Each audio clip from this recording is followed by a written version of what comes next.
আসসালামু আলাইকুম, সবাই কেমন আছেন? আশা করছি ভালো আছেন।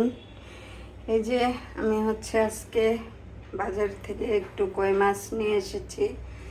এনে এই যে কেটে এনেছি, তারপর এগুলাকে আবার এই যে মুখের ভিতরের যে কানখাগুলো এগুলো আমি ফেলে দিই।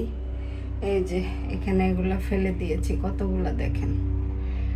এগুলো থাকলে এরকম দেখা যায়, ভালো লাগে না আমার কাছে, সেজন্য আমি এগুলাকে ফেলে দিই। এগুলো আজকে ভাজি করব, তো থাকুন সাথেই। এই যে আমি মাছগুলা ফ্রাই করে নিচ্ছি, সবগুলা মাছ ফ্রাই করে নিব। এখানে লবণ হলুদ মেখে রেখেছি, তো এগুলো হলে ওগুলো আবার ফ্রাই করব।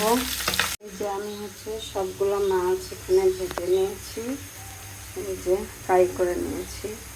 এখন এটাকে পেঁয়াজ দিয়ে ভুনা করব। এই যে পেঁয়াজটা আমি ভেজে নিচ্ছি। আমি পেঁয়াজটাকে ভালোভাবে ভেজে নিয়েছি। এই যে পেঁয়াজটা অবশ্য বেশি হয়ে গেছে, লাল হয়ে গেছে। তো এর মধ্যে আমি হলুদ গুঁড়া একটু পানি দিয়ে নিই, নাহলে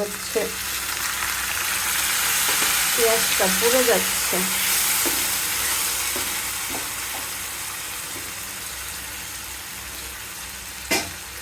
হলুদ গুঁড়া, তারপর মরিচ গুঁড়া,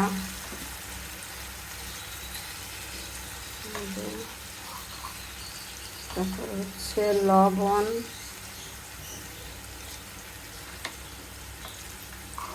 তারপর জিরার গুঁড়া,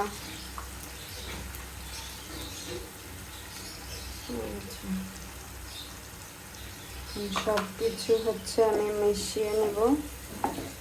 এই যে মিশিয়ে সুন্দর করে মশলাটা কষিয়ে তারপর মাছটা দিয়ে দিব। এই যে এখানে মশলাটা কষিয়ে নিয়েছি, এখন এটাকে মাছ দিয়ে দিব। এই যে আমি মাছগুলা সবগুলা বিছিয়ে দিয়ে দিয়েছি, একটু পানি দিয়েছি যাতে সবগুলার মধ্যে পানি ঝোলটা লাগে। এই এই যে আমার মাছ অলরেডি হয়ে গিয়েছে। এই যে অনেক মজার একটা গন্ধ বেরিয়েছে। এই যে মাছ ভুনা হয়ে গিয়েছে, শেষ।